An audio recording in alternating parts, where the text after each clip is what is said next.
Florida, 1991. Cold case solved. Arrest shocks Tampa community. The headline is not a tease. It is a door opening after decades. A name that once meant nothing now changes everything. Rain hangs over Tampa like a held breath, the kind that smells like hot asphalt and salt. Cicadas buzz. On North Rome Avenue, a beige ranch house glows in the gray morning. A man steps outside in a faded fishing shirt with a chipped blue coffee mug. He bends to pick up the paper. Deputies roll in quiet, tires whispering on wet pavement. Mr. Haskins. The mug slips. Ceramic shatters. Coffee blooms on the driveway like an ink stain. The cuffs click. A neighbor films with shaking hands from behind a screen door. The clip will circle the city by lunch. This is where the story ends, at least on paper. But our work starts here, with the fact that matters most.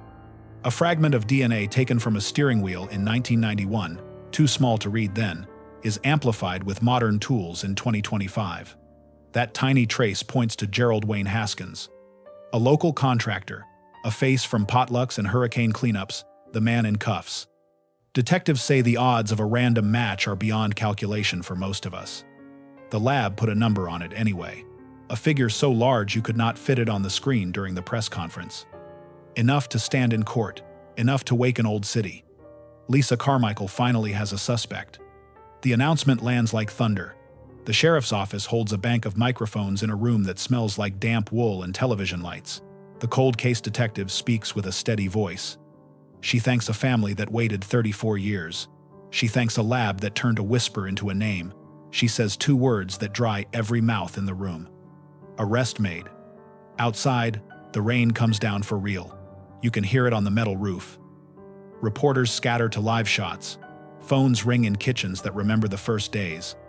A diner on West Hillsborough tapes up a new photo of Lisa next to the pie menu. Someone writes her name on a to-go cup and sets it by the register. No one drinks it. A city exhales and then inhales again. You know the cadence by now. If you like cases where one overlooked clue flips a whole town, you are in the right place. But to understand this moment, we need to go back to where it began. Here is what happened today, in simple words. Genetic genealogy solved this case. Detectives revisited sealed evidence from 1991. They found touch DNA on the driver's side steering wheel in Lisa's Honda. It was a smear, no wider than a grain of sand, pressed into old vinyl. Back then, methods could not do much with that. Now, a technique called whole genome amplification can copy degraded material until there is enough to read. The lab built a profile. They uploaded it to a database that matches relatives who have shared their DNA for family history. A distant cousin pinged. A tree took shape. Branches led to Central Florida. One line pointed to a contractor who worked on waterfront projects in the early 90s. He lived near the bay. He lived near Lisa's commute. He was interviewed once in the first days and then faded into the crowd. His name was Gerald, called Jerry. Detectives did not knock then. They canvassed. They waited. They watched the trash. One morning, a detective in an unmarked car followed a routine. She collected a discarded cup with a slick of coffee at the bottom. She wore gloves. She sealed it twice. She logged it by number and time. The lab extracted a profile from the rim. It matched the steering wheel. Benign contact is always the first challenge. Could his DNA be there for an innocent reason? Could he have shaken hands? Could he have leaned in a window at a gas station? Investigators asked those questions before a defense could. The car had sat in a secured bay from the day it was processed. The steering wheel was swabbed in a clean room. Chain of custody never broke. The profile on the rim of the cup matched not only the steering wheel, but also a partial skin cell recovered from the interior door, pull-bagged the same morning in 91. Independent points, same answer. The lab documented every step. Gloves, swabs, controls, the kind of slow work that wins or loses cases. That is the mechanism. Here is the outcome. Jerry Haskins, 63, is booked into the county jail on charges of first-degree murder and kidnapping. No bond. He asks for a lawyer and then says nothing. The booking photo shows a man with a tan that never left and eyes that do not blink for the camera. The arrest report lists his trades, his addresses, and a year he built a deck 3 blocks from the bay. He once volunteered on a little league field. He once climbed roofs in hurricane season. He once stood behind a police line as a helper. Now he sits on the other side. The shock is not only the name, it is the years. A murder that haunted Bayshore and Sulphur Springs for so long that children grew up and had children. A box that moved with detectives from desk to desk. A mother who left a porch light on past midnight for more than 3 decades. A school where a chair at the back of a second-grade classroom stayed tucked in under a desk no one dared move. The seat still smelled faintly of chalk and sunblock one spring long after she was gone. Someone had dusted it without thinking, then stopped and cried. Florida remembers in weather. In 1991, the storm that followed the discovery came in from the Gulf and pounded the seawall for hours. In 2025, the day the cuffs clicked, the rain returned. 2 storms, 1 story. By noon, Tampa knows. A radio host on a local talk station plays the old broadcast that introduced Lisa to the city for the first time. He lets the last seconds hang before he says the new name. You can hear him swallow. At a strip mall nail salon, a woman sets down a tiny brush and watches the press conference on her phone. She says she babysat for Lisa's neighbor when she was in high school. She says Lisa brought the kids cupcakes with too much frosting and always remembered birthdays. She wipes her eye with the back of her hand and gets back to work. At the sheriff's office, in a hallway that smells like fresh paint, a detective leans against a cinder block wall and exhales for the first time in a year. She keeps the photo of a smiling teacher taped to her notebook. The edges are soft now. It has been there through hurricanes and holidays and meetings that felt like reruns. Today, she picks at the tape and smooths it flat again. The press wants a motive. The detective answers carefully. The science is solid. The timeline is strong. The motive is not yet known. That is the truth. Sometimes the why never arrives. Sometimes it arrives in a sentence you never forget. Neighbors wrestle with the same thing. They say he fixed their fence after a storm. They say he never raised his voice. They say he waved from his boat. They say they had him pegged as a man who knew which bait to use in late summer when the water goes warm and green. They do not know what to do with that memory now. One older man in a lawn chair says what others are thinking. He says, if you wait long enough, the water gives things back. We should talk about the overlooked clue itself. The swab that sat in a box longer than most careers. It rode through years of budget meetings, policy changes, and office moves. It endured summer heat and cold winters in a warehouse when the air went out for a week and someone propped the door with a chair. The seal remained unbroken. The label faded a little. The ink bled at the edges. But it waited. When the lab cracked the tube this spring, a tech wrote in a log with careful block letters. She noted the temperature. She noted the lot numbers on the reagents. She noted that the swab smelled faintly of old cardboard. She placed a drop on a plate.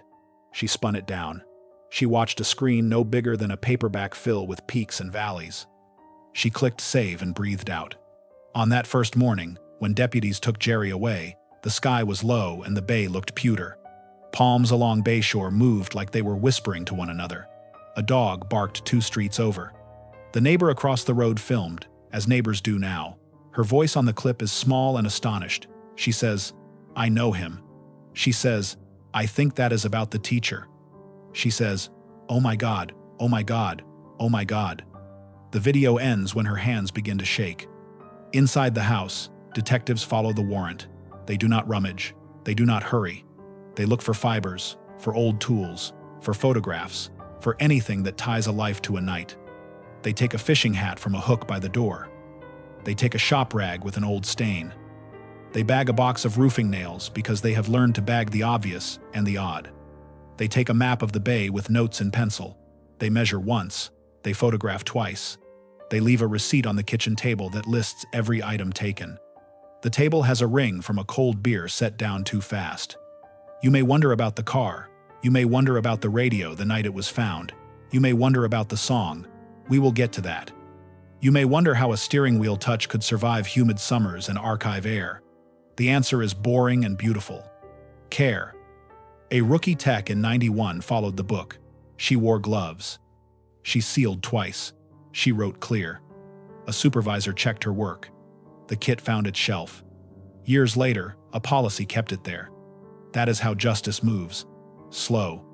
Then all at once, Lisa's family stands outside the sheriff's office in a cluster of umbrellas. The rain softens the edges of faces. Her brother speaks for them. He says, "She can finally rest." His voice is flat and steady, as if he has practiced the line in his head for years. He holds a photograph in a plastic sleeve against the rain. It is the one where she is squinting into the sun, hair pushed back by the wind off the bay. The plastic fogs where his hand warms it. Tampa is not the same city that held its breath in the early 90s. There are cranes now. There are restaurants where warehouses stood. There are scooters on sidewalks where blue bikes once rusted. But memory survives in corners, in a church bulletin board that still holds a faded flyer, in a teacher's lounge where someone once hung a ribbon with her name, in a post office where a clerk can point to the exact spot her poster lived near the window. An arrest changes things. It does not fix everything. It does not bring back years. It does not lift the weight from every chest, but it tells the truth out loud. It says, "This is where one story ends and another begins." It says the box can close. If you like cases where one overlooked clue flips a whole town, you are in the right place. But to understand this moment, we need to go back to where it began. Before the DNA, before the headlines, before the name Gerald Haskins meant anything, there was Lisa Carmichael. She was 24, a second-grade teacher at Ridgewood Elementary, just north of downtown Tampa. She taught spelling with colored chalk and carried stickers in her pockets. Her classroom was small, painted light blue with a row of paper dolphins swimming across one wall. The kids called her Miss C. She laughed easily, not loudly, but in a way that made people join in without knowing why. She lived in a two-bedroom apartment off Bayshore Boulevard, 3rd floor, with a view of the water if you leaned just right from the balcony. Her place was tidy, but lived in. Potted herbs on the kitchen sill, books stacked in uneven towers beside the couch, a half-finished watercolor of a sandpiper drying near the window. Neighbors remembered her as the one who helped carry groceries, who watered plants when someone was out of town, who never forgot birthdays.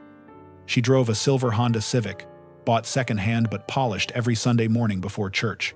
She sang along to the radio while she cleaned, always out of tune. Lisa was born in Tampa, raised a few blocks from Seminole Heights, when the streets were quieter and everyone knew which house had the best lemonade stand in summer. Her father, Roy Carmichael, had been a postal worker. Her mother, Donna, worked part-time at a dentist's office. Lisa was the oldest of two. Her brother Ben was 10 years younger, the same Ben who would one day stand outside the sheriff's office, holding her photograph in the rain. Back then, in 1991, he was a kid who thought his sister hung the moon. She'd let him stay up late when their parents went out, sneaking him cookies and VHS movies. She'd quiz him on spelling words for fun. When she graduated from the University of South Florida and got her teaching job, she took him for ice cream and told him it felt like a new beginning. Tampa, in the early 90s, was caught between eras. The city still had small-town bones, but it was growing fast. Construction cranes, new condos near the bay, and neighborhoods like Hyde Park turning into places where young professionals drank espresso and talked about real estate. Bayshore was the showpiece. Long, clean, elegant, always glinting in the sun. People jogged there in neon windbreakers, hair bouncing, Walkmans strapped to arms. The air smelled like salt and exhaust and the faint sweetness of gardenia. The humidity never left. It wrapped around you like a second shirt. Lisa loved it anyway. She said the light in Tampa had its own warmth, that even in February, the sun felt like forgiveness. Her life wasn't dramatic. It wasn't meant to be the kind that ended in a police file. She woke early, fed her cat a tabby named Juniper, and brewed coffee strong enough to smell through the walls. She'd leave home at 7, drive the same route each morning down Bayshore, then turn west toward the school.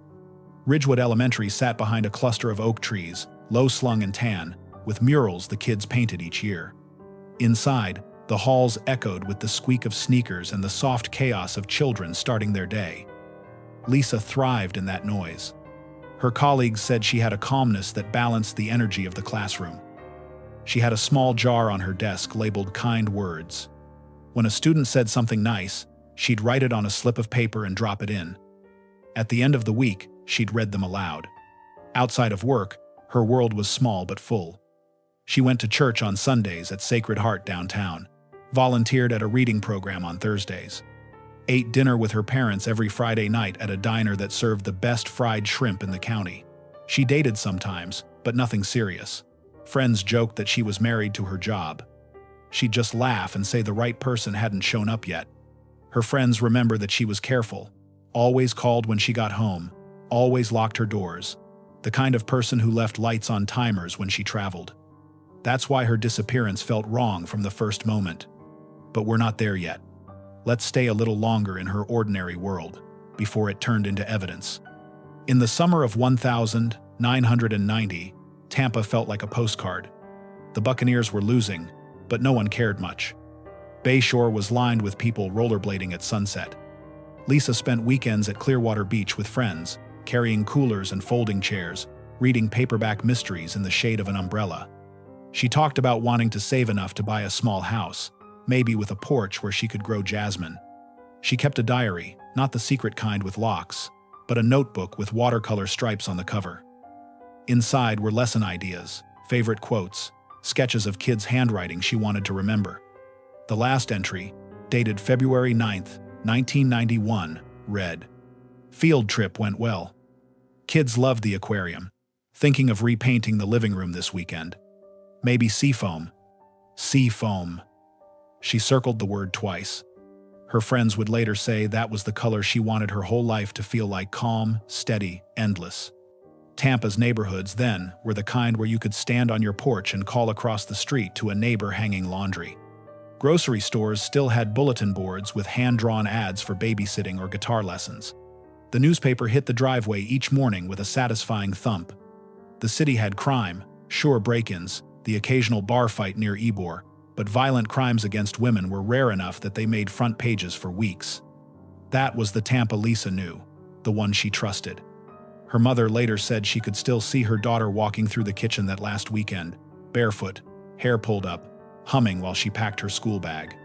She said Lisa always had a habit of checking her watch twice before leaving, a small, nervous tic she'd never outgrown.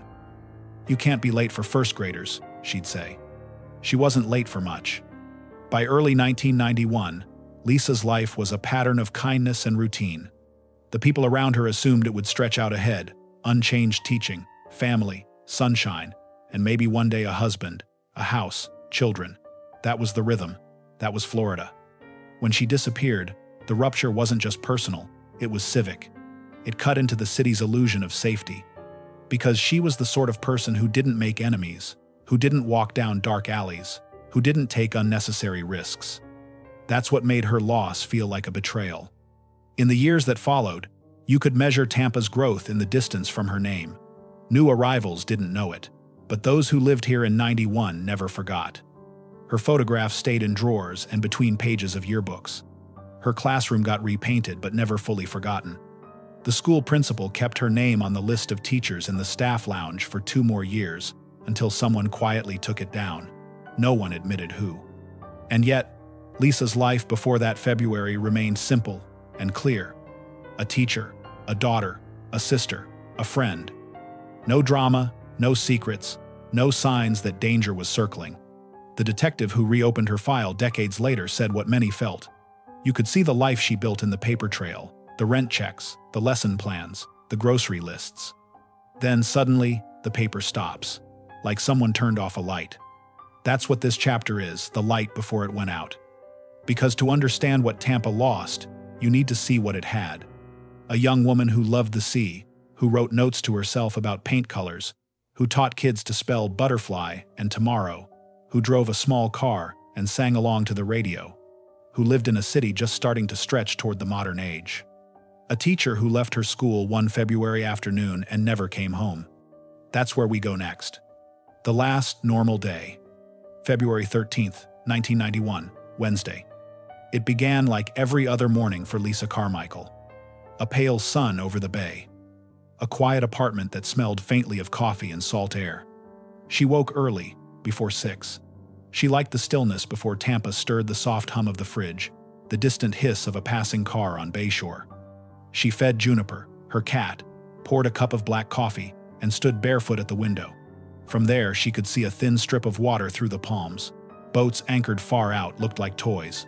The local radio station played low in the background, a forecast of light showers and a cold front moving in from the Gulf. Highs in the upper 70s, the host said, cheerful, unknowing. Lisa showered, pulled on a white blouse and a blue skirt, and fastened the small gold cross she always wore. She packed her lunch, an apple, a sandwich, a small note reminding herself to buy printer paper on the way home, then grabbed her keys. At 6:45, she locked the apartment door and walked down 3 flights of stairs. The air outside was already warm, the kind of sticky that clings to the skin before the day even starts. Her Honda Civic started on the second try. The same cassette she always played was in the deck, a mix she'd made herself with songs recorded from the radio. She hummed along to the first few bars as she merged onto Bayshore. The drive to Ridgewood Elementary took 15 minutes. The city was half-awake joggers along the seawall, fishermen by the pier, the scent of Cuban coffee drifting from open windows. Tampa in 1991 moved slower than it does now. Fewer cars, more waves from strangers. At 7:10, she pulled into the teacher's lot. She parked in the same spot she always used, third from the left near the fence. The other teachers said she'd chosen it because it was shaded in the afternoon, keeping the car cool when she drove home. Inside, the building buzzed with the usual pre-class chatter. The scent of chalk dust and copy toner hung in the air. She checked her mailbox in the office, 2 memos, a parent note, and a Valentine card from one of her students signed with backward letters. By 7:30, her classroom lights were on. A few students drifted in early. She greeted them each by name. She had a small ritual writing a word of the day on the board before first bell. That morning, it was patience. A few colleagues remember snippets. One said Lisa had been planning a field trip to the science center. Another recalled her mentioning she needed to stop by the hardware store after work to pick up paint swatches. Nothing about that day seemed unusual. The only detail that stood out later came from the custodian, a quiet man named Henry Fields. He said Lisa stayed later than most teachers that afternoon, finishing up lesson plans and straightening desks. He'd passed her room around 5:30 and saw her erasing the board. She smiled, waved, and said, "Almost done." At 5:45, she dropped a folder at the main office and signed out on the clipboard by the door. The receptionist glanced at the time, 5:46, and remembered because the clock was a minute slow. From there, Lisa walked to the parking lot. The weather had shifted. The first drops of rain spattered on the pavement, darkening the concrete. She unlocked the Civic, set her bag on the passenger seat, and pulled onto the road heading toward Bayshore. Traffic was light. The sun had dipped low, a soft orange haze across the water. The radio played a love song. Valentine's Week. Several witnesses would later recall seeing a silver Honda near the Bayfront Causeway around 6:15. Nothing unusual, just another car blending with the evening commute. By 6:30, she was supposed to meet her mother for dinner at the diner they always went to on Wednesdays. She never arrived. At 6:55, Donna Carmichael called her daughter's apartment. No answer. She assumed Lisa had stopped for gas or groceries. By 8, worry had started to crawl in. The Carmichaels drove the short route to Lisa's building. Her car wasn't in its spot. The porch light above her unit was off. Her mailbox held Tuesday's junk mail. At 9, they called the diner again, then her best friend, a fellow teacher named Marcy Taylor. Marcy hadn't seen her since school let out. She said Lisa mentioned wanting to repaint the living room that weekend. By midnight, Roy Carmichael called the non-emergency police line. The officer on duty suggested waiting until morning. Adults sometimes needed space, he said. Roy didn't argue, but he knew his daughter. She wasn't impulsive. She wasn't reckless. The next morning, Thursday, February 14th, 1991, Valentine's Day, the city woke to news of heavy fog rolling off the bay. The water was flat and gray. At 6:42, a jogger named Melissa King noticed a silver Honda Civic idling near the seawall at Ballast Point Park. The headlights were on. The driver's side door was cracked open. Music drifted faintly from inside an old cassette tape looping through static. Melissa peered in. The car was empty.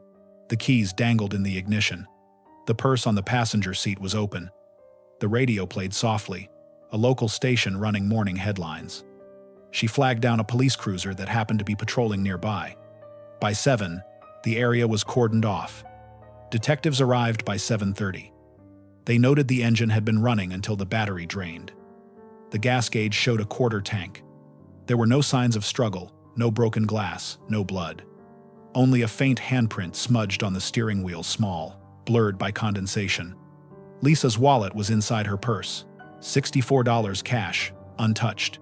Her driver's license, her school ID. The glove compartment held the cassette tape's case, labeled in her handwriting, Mix No. 3 for the drive. The passenger seat carried a grocery receipt from a store near her apartment, time-stamped 5:51 p.m. the previous evening. She'd bought a roll of painter's tape, 2 cans of soda, and a pack of gum. That was the last trace of her routine life. Police canvassed the area. The park's night guard hadn't noticed the car arrive. The nearby houses were dark by 10. No one heard anything. The rain had stopped overnight, washing away footprints. By noon, the Carmichaels were at the scene, faces pale and stunned. Donna pressed her hand against the cold car door, whispering her daughter's name. Roy stood a few feet away, jaw set, eyes fixed on the water. Detectives towed the Civic to the forensics garage. They treated it like a crime scene, even before calling it one. They bagged fibers, photographed every angle, swabbed the steering wheel, the gear shift, the seatbelt buckle. They lifted fingerprints, mostly Lisa's. A single, unidentified partial print came from the outer edge of the driver's side window. It was too smudged for comparison. The lab cataloged everything with care. Some of that work, forgotten in time, would one day save the case. But that morning, all they had was absence. The radio was still tuned to Lisa's usual station. Investigators noted the final song on the cassette, In the Air Tonight. The haunting drums echoed through the static. It would become part of the legend. By afternoon, local news carried the story. Tampa, teacher missing, car found abandoned near bay. Reporters swarmed the Carmichael's front lawn. Neighbors gathered in small knots, murmuring disbelief. She wasn't the type to vanish. Police expanded the search radius. They brought in a dive team to sweep the shallows near Ballast Point. The water was murky, littered with seagrass and old debris. Visibility was inches. They found nothing.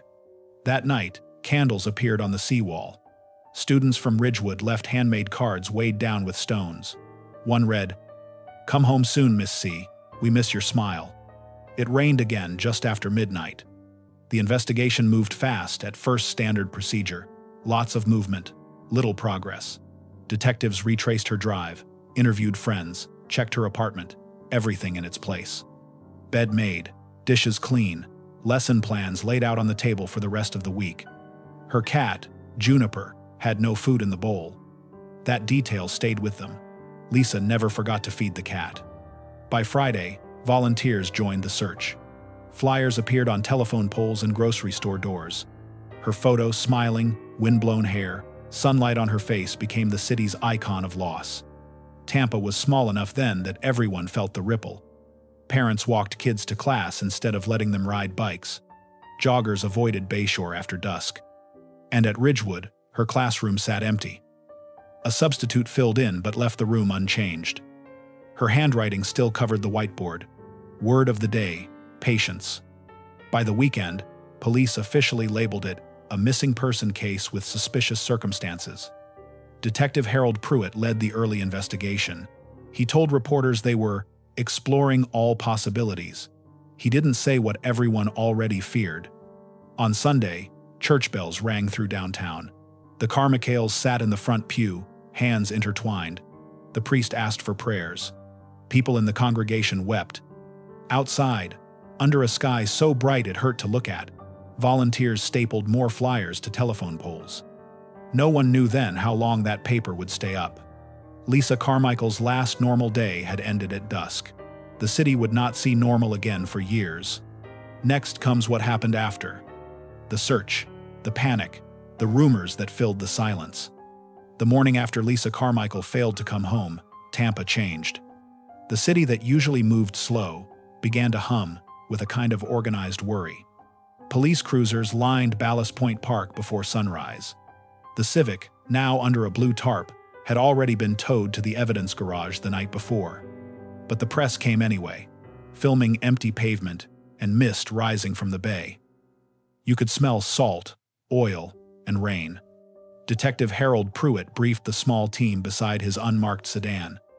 He was 51 then, one of those officers who still carried a notepad and pencil instead of the new electronic recorders. He divided the scene into grids, marking each section on a map spread over his hood. They started with what they could see. Tire impressions leading from the access road to the seawall, faint, partly washed away by the night's rain. Footprints, shallow and inconsistent, suggesting at least 2 people had walked there at different times, one with narrow soles, one heavier. No skid marks, no signs of a crash or struggle. Divers entered the bay at 9. The water near Ballast Point is shallow for a long way out, filled with eelgrass and shells that crunch underfoot. Visibility was poor. They searched for objects, not bodies, anything that could speak when people couldn't. Nothing surfaced that morning except a few coins and a broken bottle. By noon, Detective Pruitt shifted focus to witnesses. The jogger who'd found the car repeated her statement, the door slightly open, the radio still on. She remembered the song because it had felt too calm for how wrong everything looked. Nearby, homeowners described the same small mystery, an engine sound sometime around 6 the previous evening, then silence. No one had seen the driver. The local paper ran a story before the evening broadcast. Teacher missing, car found abandoned by bay. Below the headline was Lisa's school photo. The caption called her a beloved educator. At Ridgewood Elementary, teachers gathered in the staff lounge. Someone brought coffee. No one drank it. The principal reminded everyone to keep classrooms calm. Children sense panic faster than adults admit. That night, volunteers met at a church hall to plan a search. They divided into groups, armed with flashlights and photocopied maps. The pastor said a short prayer that ended with, "May truth rise as sure as the tide." It became their mantra. The next day, the investigation stretched inland. Detectives knocked on doors along Bayshore, then moved north toward Lisa's apartment complex. They questioned store clerks, gas station attendants, anyone who might have seen a silver Honda that night. A few people thought they had. One remembered a car idling near the park's entrance. Another thought they'd seen someone standing by the seawall, coat hood up, facing the water. The details blurred between certainty and imagination, but they were logged anyway. Inside the evidence garage, forensic technicians began their work. Each photograph taken from the car was numbered, logged, and placed in binders that would grow thick over time. Swabs were taken from handles, switches, the steering wheel, the seatbelt latch. They didn't know it then, but one of those sealed swabs, the smallest, nearly invisible, would outlive them all. Back at the Carmichaels' house, the phone rang constantly. Reporters, friends, strangers, offering theories. The family unplugged it by afternoon. They sat together in the living room, curtains drawn, waiting for news that didn't come. Outside, the community kept moving. Flyers multiplied on telephone poles, at grocery store entrances, on church doors. The black and white photocopy of Lisa's smiling face became part of Tampa's scenery, like traffic lights and palm trees. Detective Pruitt gave a short statement to local TV. "We are treating this as a suspicious disappearance. We have no evidence of foul play, but we also have no indication she left voluntarily." He looked tired when he said it, the kind of fatigue that comes from knowing how few answers those words actually offer. The weekend brought volunteers from nearby towns. Boats traced slow circles in the bay. Search dogs walked the trails near the park. Nothing tangible surfaced, but people kept showing up, kept walking, kept hoping. By the following Monday, the Civic's interior was dry, cataloged, and sealed again in plastic sheeting. The radio cassette, the purse, the grocery receipt, each tagged separately. Every item another question without an answer. The detectives didn't know yet that the real breakthrough wouldn't come from the bay or the roads or the flyers. It would come from what had already been gathered, preserved, because procedure demanded it. For now, they stood by the water, staring out toward the horizon, where the sky met the sea in a thin, silver line. The bay was calm, unreadable, the kind of calm that hides what lies underneath. Next came the wider search, the city turning itself inside out, looking for one of its own. The next morning, Tampa looked smaller. The news had spread through every kitchen and corner store. Radios repeated one sentence: A young teacher is missing. At Ballast Point Park, the wind came in off the bay, sharp with salt. Volunteers arrived early, coffee in hand, forming a line of headlights along the road. Officers divided the area into squares on a map taped to the side of a patrol car. "We start with what we can see," Detective Harold Pruitt told them. "Then we work outward." By noon, there were nearly 100 searchers. Teachers from Ridgewood Elementary, parents, students too young to understand what it meant to vanish. They moved through tall grass and mangroves, calling Lisa's name between the thrum of helicopter blades. The city ran on adrenaline that first weekend. Grocery stores collected bottled water for volunteers. Local news stations aired hotline numbers at the bottom of every broadcast. Someone printed thousands of flyers at cost. Then came the noise tips, rumors, sightings that dissolved under the smallest light. A waitress swore she'd seen Lisa at a gas station off Interstate 75. A caller reported a silver car parked near the causeway days earlier. Detectives logged them all, chased what they could, and came back empty. Rain hit by Tuesday.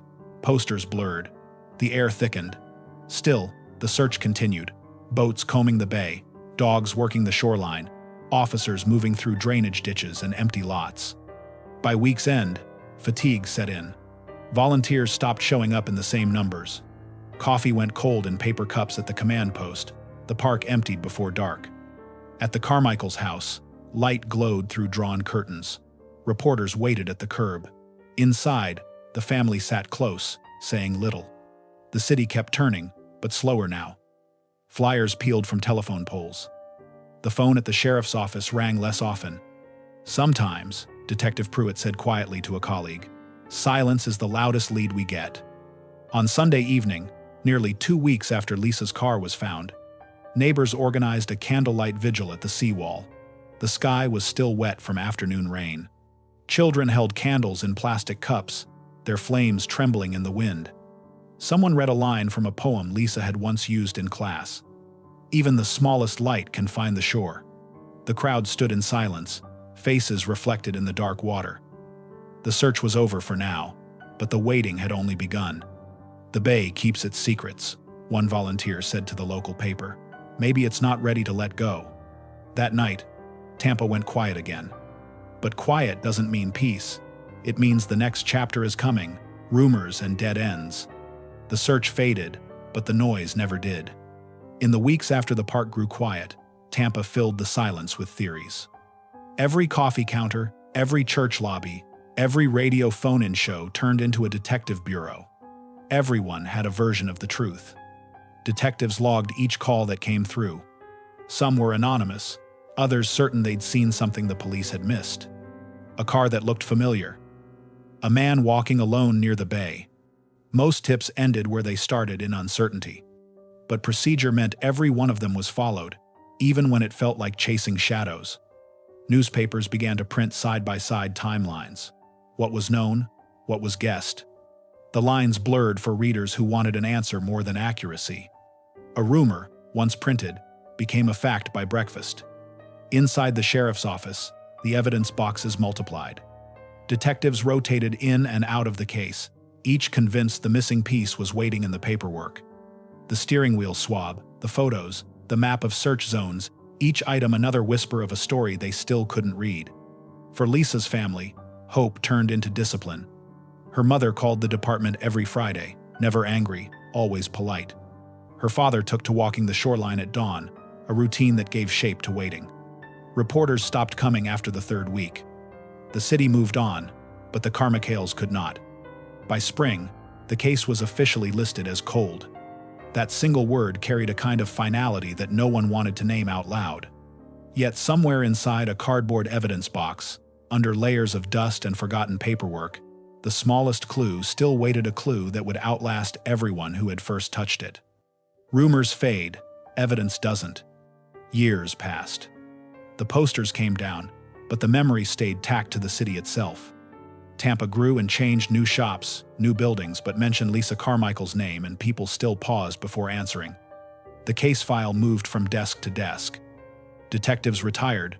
Rookies inherited the paperwork, each convinced they might see what others had missed. Evidence boxes gathered a layer of dust so fine it dulled the labels. Yet inside, under plastic and tape, the steering wheel swab and photos waited untouched. Every few months, a new lead surfaced, a call from another county, a story retold by a former neighbor. Each time, investigators opened the box, checked the notes, and closed it again. Nothing fit. For Lisa's parents, the waiting became its own language. Her mother lit a candle every Sunday morning before church. Her father kept her car's spare key on a ring by the door, polishing it with his thumb until the letters wore smooth. Time softened public attention but sharpened private grief. The classroom where Lisa once taught new generations of second graders now held laminated posters and computers. But if you looked closely, one tile in the corner still carried a faint line of blue paint from the dolphins she'd drawn. By the early 2000s, technology began catching up to the patience of those who had never stopped caring. DNA databases expanded, cold case units gained funding. In Tampa's evidence storage, a young technician checked the Carmichael box during inventory and noticed how carefully it had been sealed. She logged a note. Sample condition good. It was a simple observation, but it meant the story wasn't finished. The city had changed. The science had changed. What hadn't changed was the question that had haunted every detective who ever touched the file, who had been behind the wheel of that car, and why had they driven it to the bay? The answer was still waiting, quiet but alive, inside that single preserved trace. It began quietly, almost by accident. A routine inventory in a fluorescent-lit evidence room. The kind of task most detectives dreaded: counting boxes, updating barcodes, logging conditions. But this time, something different happened. The Carmichael file hadn't been opened in years. When the technician slit the tape, the smell of old paper and dust escaped like the breath of a sealed attic. Inside, reports typed on fading carbon paper, Polaroids, a cassette tape of interviews, and one clear plastic sleeve marked Steering Wheel Swab 3. The label was still legible. The date read the 15th of February, 1991. Next to it, a line in neat handwriting, stored at 4 degrees Celsius, do not discard. It was a note from an era before digital records, written by a crime lab analyst whose name few in the department remembered. That caution, those 4 words, had saved the sample. By 2025, cold case funding had arrived in earnest. New grants, new software, and a statewide partnership with a genetic genealogy lab in Tallahassee. Each agency could submit a handful of dormant cases for testing. Detective Carla Mendez had been on the job 6 months when the memo crossed her desk. She was 33, sharp, detail-oriented, the kind of investigator who saw patterns in paperwork. She picked Lisa Carmichael's file because it was complete evidence intact, chain of custody perfect, no leaks to compromise a test. "If anything talks," she said later, "it'll be this one." The lab received the swab in early March. They photographed it first, logged its condition, then began the long process of extraction. The sample was degraded, as expected, but not dead.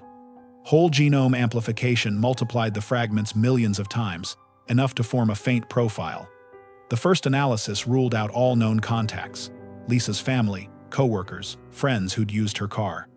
Then the computer found a match fragment. Not in criminal databases, but in a public genealogy service that allowed law enforcement access under warrant. A distant cousin in Nebraska, 3% shared DNA. Enough to build a tree.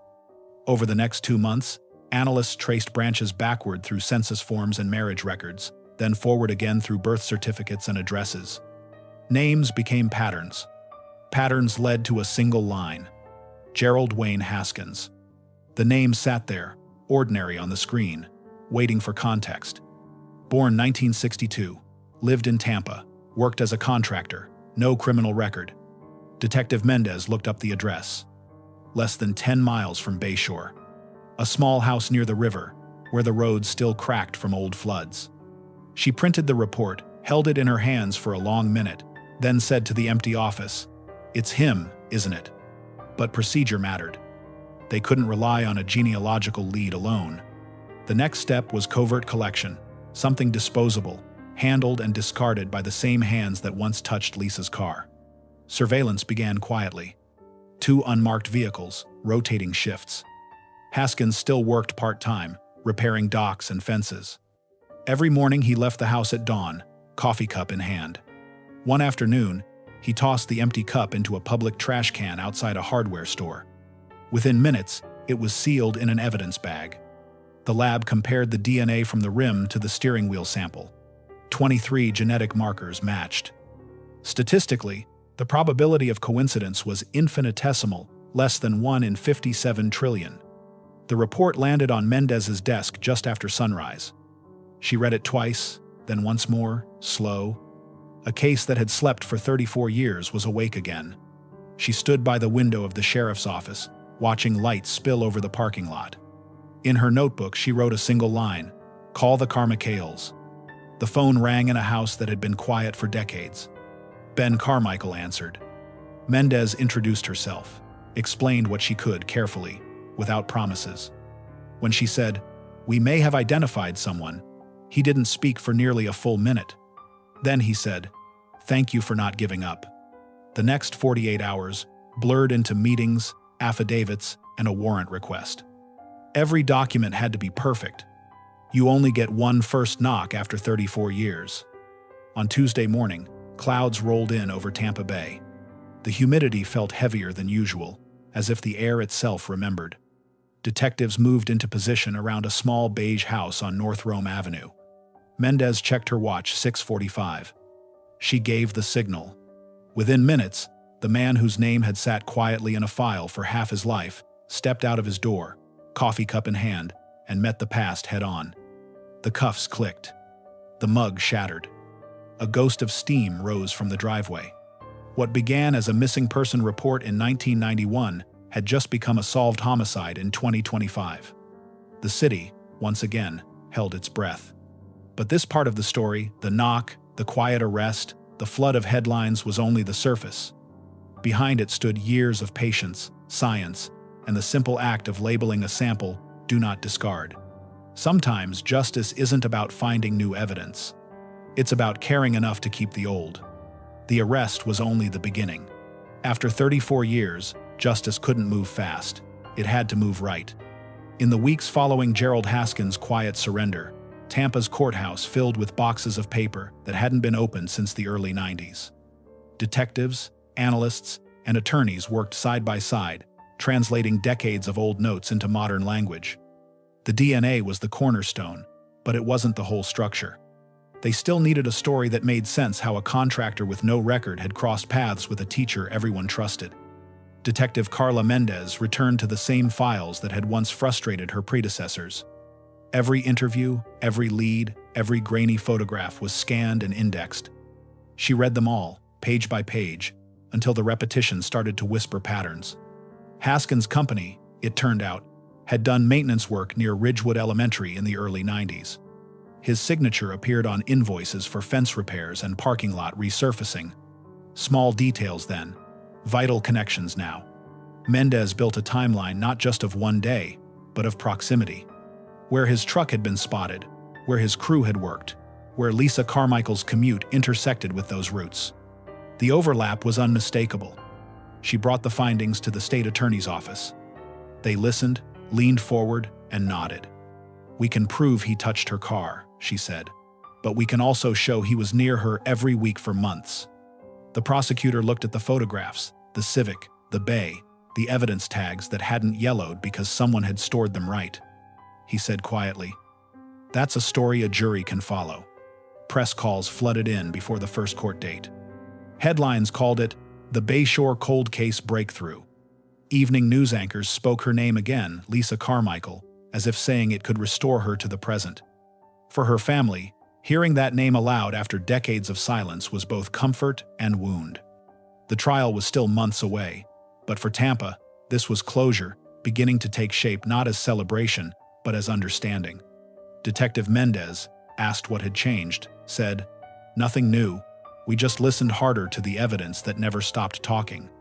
Behind her words lay the lesson of every cold case that finally breathes again. Time erases nothing. It only waits for someone patient enough to read what's left behind. Courtrooms empty fast. Reporters pack up tripods, attorneys shake hands, and the hallway noise fades until only the hum of vending machines remains. What stays is quieter, the work behind the headlines. the people who carried the weight of a name for decades. When a cold case ends, there are no winners, just a kind of stillness that finally has words. Detectives go back to their desks, stack the files, and write one last note: closed. But closed doesn't mean forgotten. It means the questions have shape now, even if not every answer fits neatly. Families visit memorials, teachers hang new photos on school walls, cities expand and forget to notice the places where the past still lingers. In time, anniversaries become reminders of what was learned, the science that changed, the record-keeping that mattered, the people who refused to stop asking. What we call justice is really just truth made visible, even for a moment. That's how every story like this should end. Not with celebration, but with gratitude that someone kept the evidence, that someone cared enough to check again, that time didn't erase everything. The last word belongs to the city itself, the streets, the classrooms, the shoreline that once held a secret. They stand unchanged, steady against the tide, waiting for the next name, the next question, the next patient investigator to listen. The morning after the cuffs, the headlines wrote themselves. Cold case solved. Arrest shocks Tampa. The photo under the banner was the beige ranch on North Rome Avenue. A mug shattered on wet concrete. A man in a fishing shirt, looking smaller than his lawn. Inside the sheriff's office, the press room filled before 9. Reporters, tripods, bright lights that made the podium sweat. Detective Carla Mendez stood behind the microphones. Her notes were a single page. Her voice was steady. "We are announcing the arrest of Gerald Wayne Haskins," she said. "Charges are first-degree murder and kidnapping in the death of Lisa Carmichael." She did not smile. She did not speculate. She thanked the lab. She thanked the Carmichael family. She named the year, 1991. She named the weight, 34 years. A question came from the second row. "How did you make the identification?" Mendez gave the line she had practiced. "A preserved sample, modern testing, a genealogical lead, a confirmatory match from a lawfully obtained item." No jargon. No flourish. She added one more sentence. "The chain of custody is intact." Another hand rose. "What about motive?" "We do not have a statement on motive," she said. "Evidence comes first. Motive, if it comes later." Outside, the rain slowed to a mist that beaded on cameras and windshields. The city took in air like a swimmer breaking the surface. At the courthouse, the first appearance moved fast. A judge read the charges in a voice that carried. Haskins stood at the defense table in a plain gray shirt. His hands were at his sides. His lawyer stood close enough to touch his shoulder and did not. "Do you understand the charges?" the judge asked. "Yes, Your Honor," Haskins said. His voice was quiet.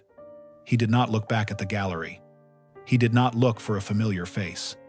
He stared at the grain in the wood of the defense table and did not blink. "No bond," the judge said. "Next hearing set in 30 days. The gavel did not fall. The sound came from a door closing at the back of the room. Metal on metal. A hinge that needed oil. Reporters turned toward the state attorney on the steps outside. "What makes this case strong?" a voice asked. "The science," he said. "The timeline, the proximity, the contact that cannot be explained away as casual." He lifted a hand. He cut off the next question gently. "We will try this case in court," he said. "Not on television." That afternoon, the probable cause affidavit became public.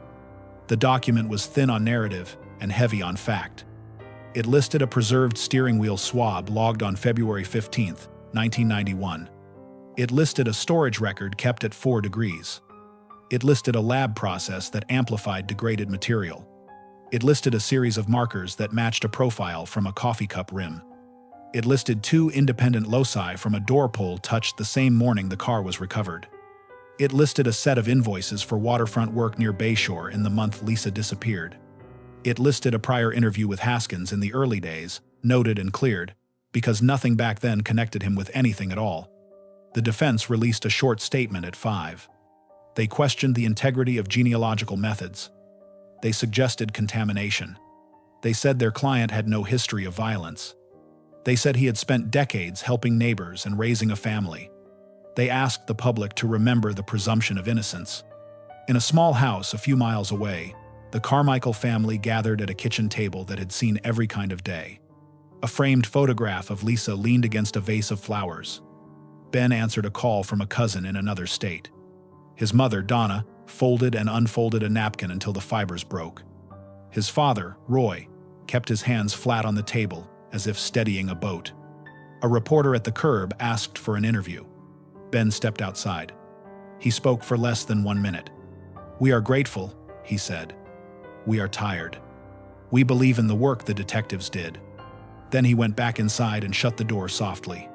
At Ridgewood Elementary, some of the staff were still there after hours. A counselor put together a small display in the lobby. A candle in a glass jar. A copy of the school yearbook from the year Lisa taught. A paper dolphin someone found in a closet that had held old holiday decorations. The principal wrote an email to families. It was short. It named Lisa as a former teacher. It said the school would keep the lights on by the flag for 1 week. It said the community could use the front steps for quiet reflection. That night, 3 small candles appeared there, flickering in a line. Online, the story spread beyond Tampa. True crime boards and comment sections filled.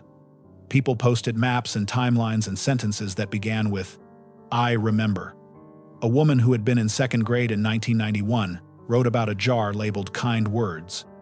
A man who sold bait near Ballast Point wrote about a teacher who bought worms on a field trip and laughed when one wriggled out of the cup. Memory became proof of life. Proof of life became proof of loss. Strangers said her name out loud in living rooms hundreds of miles away. In the cold case unit, the pace did not slow. Detective Mendez worked the hours that begin to feel like one long day. She pulled old work orders. She tracked down foremen who had moved to other counties. She asked who rode with Haskins, who took lunch where, who left early on which days. She looked for receipts that survived in the thin paper of the era. She looked for a service call near the park. She looked for a signature that matched his hand. She built a map with pins and lines that crossed the same streets Lisa drove. Proximity is not guilt, she told herself. But proximity is not nothing. The lab kept running controls. They retested the cup. They retested the swabs. They invited an outside analyst to blind review the data. The peaks held. The profile held. The probability stayed in a range that human minds cannot hold in their heads for long. Less than 1 in a number so large that language fails. Addressing benign contact became the next hill to climb. The defense would say the steering wheel DNA could have been secondary transfer. The prosecution prepared the chain. They documented the sealed bay and the bagging protocols. They brought in the evidence custodian who had signed the ledger in 1991. They photographed the original tape and the faded ink and the unbroken seals.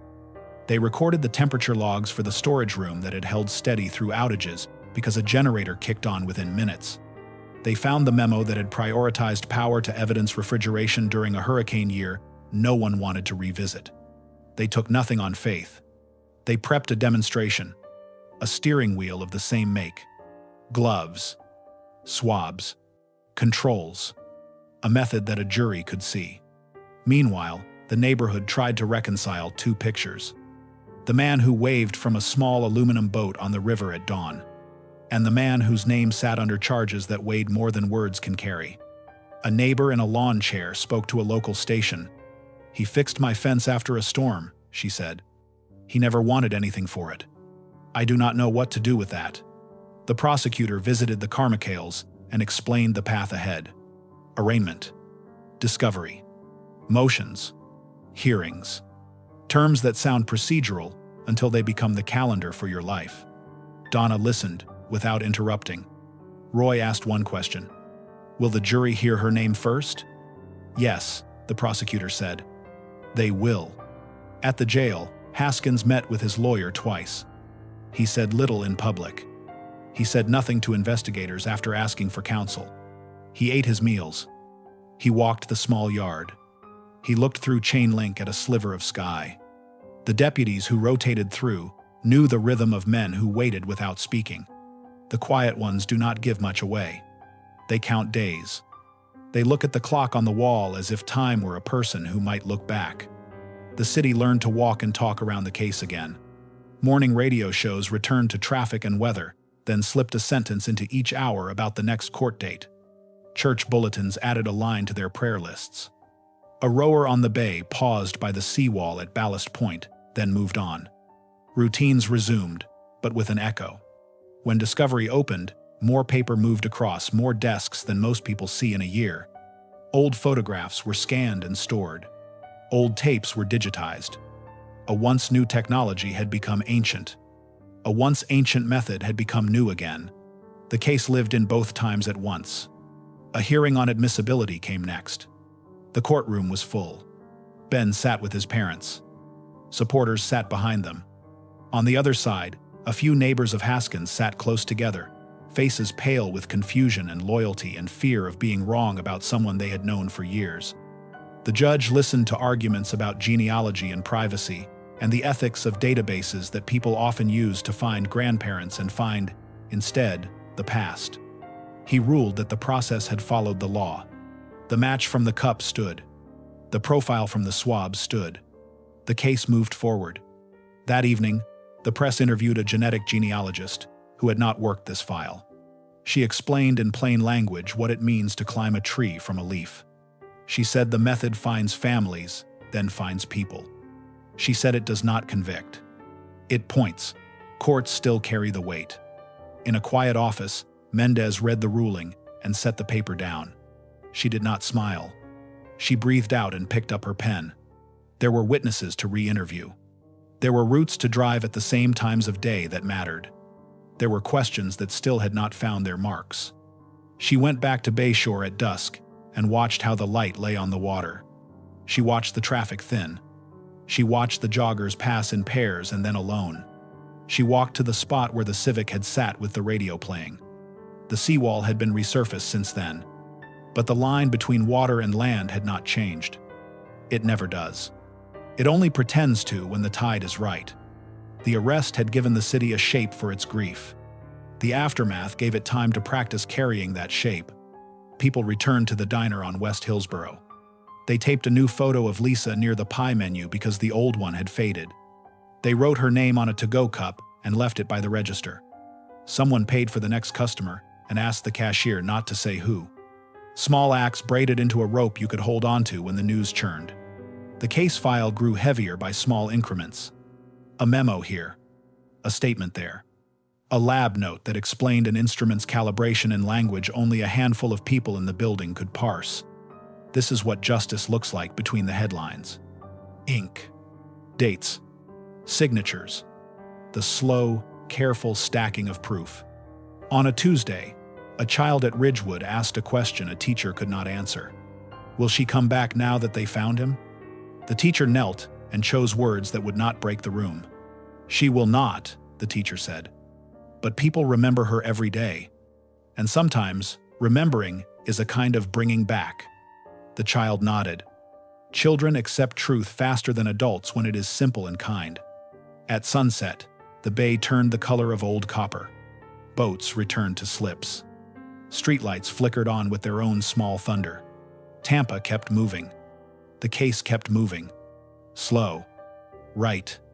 In the weeks ahead, more hearings would come. A jury pool would sit on hard benches and fill out forms with questions that reached into private rooms. The lawyers would argue about words that define crimes and decades. The judge would keep the clock. The city would count along. But in this first span after the arrest, the story settled into its new shape. A man in jail.